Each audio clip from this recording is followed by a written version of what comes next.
Welcome to our channel. Today we how to restore Substack email campaigns for affiliate product promotions. Easy tutorial step by step clearly. To restore your Substack email campaigns for affiliate product promotions, begin by logging into your Substack account. Navigate to the dashboard where you can find your past email campaigns. Select the Emails tab to view all the campaigns you have sent previously. Look for the campaign you want to restore and click on its title. Once opened, review the content of the campaign for any edits or updates you might want to make. If necessary, copy the text and images from this campaign for easy editing later. Next, return to the Emails tab and click on the New Post button to create a new campaign. Paste the copied content into the new email editor. Make any desired changes to the text, focusing on optimizing it for affiliate promotions. Update any links to your affiliate products to ensure they lead to the correct pages. Consider adding new images or call to action buttons to enhance engagement. Once your email content is finalized, preview it to check for any layout issues. If everything looks good, choose your audience segment for the campaign.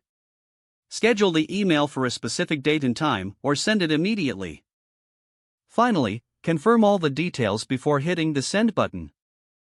Your restored email campaign is now ready to promote your affiliate products effectively.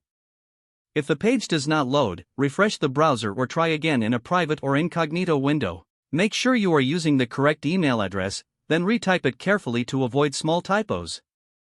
If your password is not accepted, use the reset option and create a new strong password you can remember. Check your spam folder for verification or security emails, then complete any requested confirmation steps.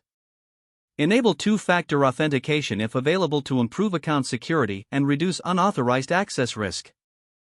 After signing in, review your profile details so your contact information and settings are accurate and current. If you see an error message, note it down and try again after restarting your device and internet connection. Log out when you finish, especially on shared devices, to keep your account and payment information secure. If the page does not load, refresh the browser or try again in a private or incognito window. Make sure you are using the correct email address, then retype it carefully to avoid small typos.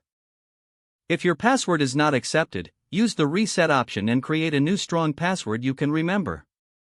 Check your spam folder for verification or security emails, then complete any requested confirmation steps. Don't forget to like this video and subscribe to our channel for more step-by-step tech guides.